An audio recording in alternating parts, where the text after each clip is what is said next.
اعوذ باللہ من الشیطان الرجیم بسم اللہ الرحمن الرحیم الحمدللہ رب العالمین الصلاۃ والسلام علی اشرف الانبیاء والمرسلین خاتم النبیین جد الحسن والحسین مولانا و مولا الثقلین ابی القاسم محمد۔ ناظرین السلام علیکم۔ آج آپ کے درمیان جناب شیش علیہ السلام کے متعلق گفتگو کی جائے گی۔ جناب حابیل کے قتل کے بعد جناب آدم 100 سال تک گری و زاری میں مشغول رہے اور انہوں نے دنیا کی ساری خوشیوں سے اپنے آپ کو الگ کر لیا تھا، یہاں تک کہ 100 سال تک جناب حوا کے قریب بھی نہ گئے اور جناب حوا سے دوری اختیار کی۔ آخر میں حکم پروردگار کی بدولت جناب جبریل جنت کا ایک پھل لے کر جناب آدم کے قریب آئے اور کہا کہ اللہ نے کہا ہے کہ اسے آپ تناول فرمائیں، اس لیے کہ نور محمدی آپ کے صلب سے رحم حوا میں منتقل ہونے والا ہے۔ جناب آدم نے حکم کی بجاوری کی اور اللہ نے جناب آدم کو ایک فرزند عطا کیا جس کا نام آدم نے شیش رکھا۔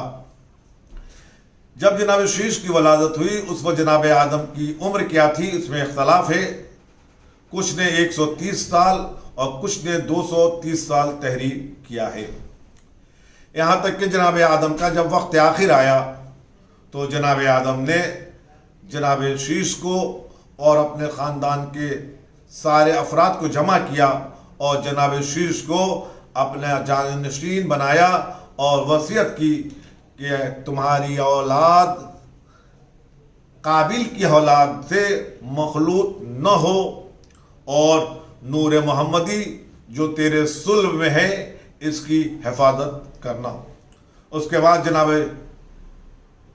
آدم علیہ السلام اس دنیا سے چل بسے۔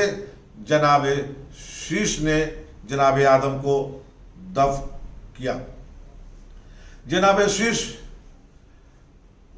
تبلیغ میں مہر ہے، یہاں تک کہ جب جناب شیش کی عمر 150 سال کی ہوئی تو اللہ نے آپ کو ایک فرزند عطا کیا جس کا نام انوس رکھا گیا۔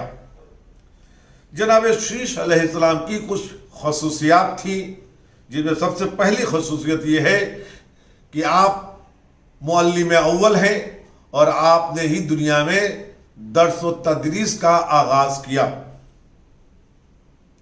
آپ آدم کے بعد مبعوث رسالت ہوئے اور آپ پر 50 صحیفے نازل ہوئے۔ آپ مکے میں قیام پذیر تھے، آپ نے 12 عمرہ اور حج انجام دیے۔ آپ ہی وہ پہلی شخصیت ہے جنہوں نے سلطنت کے لیے قوانین اور حقوق بادشاہ اور رعایا کیا ہوتا ہے اسے بیان کیا۔ آپ کی سب سے بڑی خصوصیت یہ تھی کہ آپ جناب آدم سے مشابہت رکھتے تھے اور آپ کی زوجہ جناب حوا سے مشابہ تھی۔ جناب شیش علیہ السلام تبلیغ کرتے رہے یہاں تک کہ جناب شیش علیہ السلام کی عمر 912 سال کی ہوئی اور جب وقت وفات قریب آیا تو آپ نے اپنے فرزند اور اپنے اعزاء کو جمع کیا اور جناب انوس کو اپنا خلیفہ اور جانشین مقرر کیا۔ جناب انوس تبلیغ کرتے رہے اور جناب انوس کی سب سے بڑی خاصیت یہ تھی کہ آپ وہ پہلے شخص ہیں جنہوں نے خرما کی کاشتکاری کی اور صدقہ کیسے نکالا جاتا ہے اسے بیان کیا۔ جب جناب انوس کی عمر 90 سال کی ہوئی تو اللہ نے انہیں ایک فرزند عطا کیا جس کا نام کنان رکھا گیا۔ جناب کنان جناب انوس کے بتائے ہوئے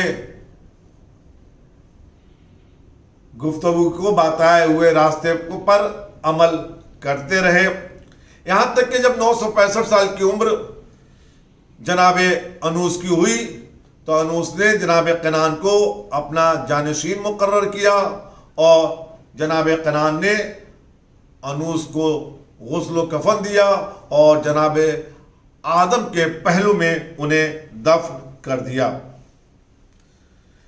جناب انوس کی وفات کے بعد قنان تبلیغ کرتے رہے، یہاں تک کہ جب آغا جناب قنان کی عمر 70 سال کی ہوئی تو اللہ نے انہیں ایک فرزند عطا کیا جس کا نام مہلائل رکھا گیا، اور جب جناب قنان کی عمر 90 سال کی ہوئی تو آپ نے مہلائل کو اپنا جانشین بنایا اور اس دنیا سے چل بسے۔ جناب مہلائل درس، تدریس، احکام، تبلیغ میں مشغول رہے، اور جناب مہلائل نے جو سب سے بڑا کام کیا وہ یہ ہے کہ انہوں نے ایک شہر کی بنیاد رکھی جسے شہر شوش کہا جاتا ہے۔ جناب مہلائل کے متعلق ہے کہ آپ بہت حسین تھے، آپ کا جواب کائنات میں نہ تھا، لوگ آپ کے حسن کا چرچا سن کر آپ کی زیارت کو آیا کرتے تھے، آپ کے لیے تحائف اور تحفے لایا کرتے تھے۔ جناب مہلائل اتنے حسین تھے کہ لوگوں کی آنکھوں میں اتنا تاب نہ ہوا کرتا تھا کہ وہ ان کی زیارت کر سکے، اس لیے جناب مہلائل اپنے چہرے پہ نقاب ڈال لیا کرتے تھے۔ جناب مہلائل تبلیغ اسلام کرتے رہے، یہاں تک کہ جب ان کی عمر 60 سال کی ہوئی تو اللہ نے انہیں ایک فرزند عطا کیا جس کا نام یرد یا یارد رکھا گیا، اور مہلائل 895 سال کی عمر میں اس دنیا سے جب جانے لگے تو انہوں نے اپنا جانشین جناب یارد کو بنایا۔ جناب یارد کی بھی کچھ خصوصیت تھی، جب سب سے بڑی خصوصیت جناب یارد کی یہ تھی کہ جناب یارد نے کچھ وصیتیں کی تھی۔ وہ وصیت یہ کی تھی کہ خبردار کوئی بھی پہاڑ کے نیچے نہ جائے اور جا کر قابیل کے خاندان سے مخلوط نہ ہو۔ جناب یارد کے زمانے میں کچھ چیزیں رواج پا چکی تھیں، جس میں سب سے بڑی بات یہ تھی کہ شیطان نے مہلائل کا بت بنوا دیا تھا اور لوگ ان کی پوجا کرنے لگے تھے۔ آپ ہی کے دور میں زنا رواج ہوا، اولاد شیش اولاد قابل سے ناجائز رشتہ بنانے لگی۔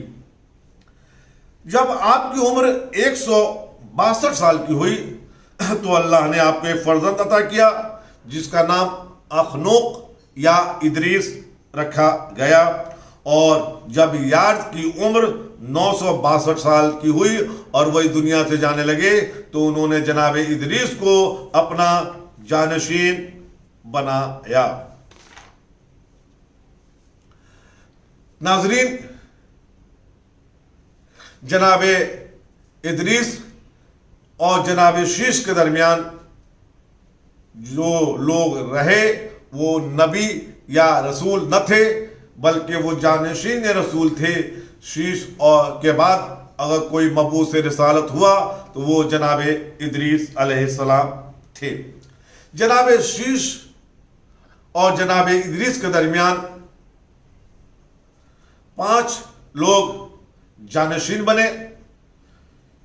سب سے پہلے جانشین جناب شیش نے انوس کو بنایا، اور انوس نے قینان کو بنایا، قینان نے مہلائل کو بنایا، مہلائل نے یارد کو بنایا، اور یارد نے جناب ادریس علیہ السلام کو بنایا۔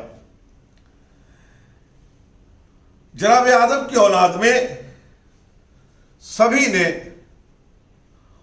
عمر طول پائی ہے، اور روایات میں ہے کہ عموماً یہ حضرات 900 سال سے زیادہ اس دنیا میں زندہ رہے، جیسے جناب شیش 912 سال، جناب انوس 965 سال، جناب قران 910 سال، جناب مہلائل 936 سال اور جناب یرد 962 سال اس دنیا میں رہے۔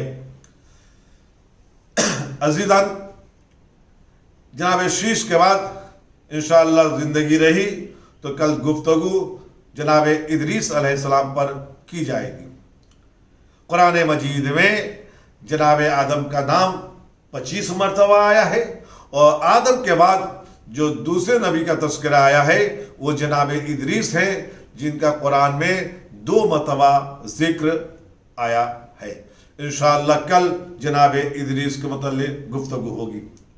یہ ماہ رحمت، ماہ مغفرت رواں دواں ہے۔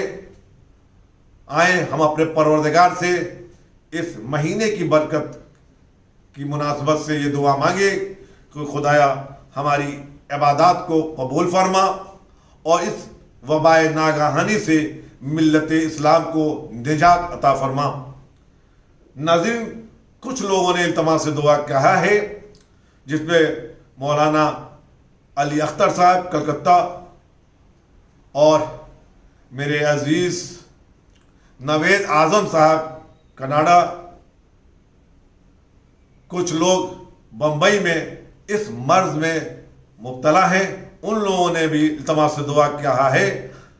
ناظرین، میں آپ سے استدعا کرتا ہوں کہ آپ ان مریضوں کے لیے دعا فرمائیں کہ خدا جلد سے جلد انہیں صحت کاملہ عطا فرمائے۔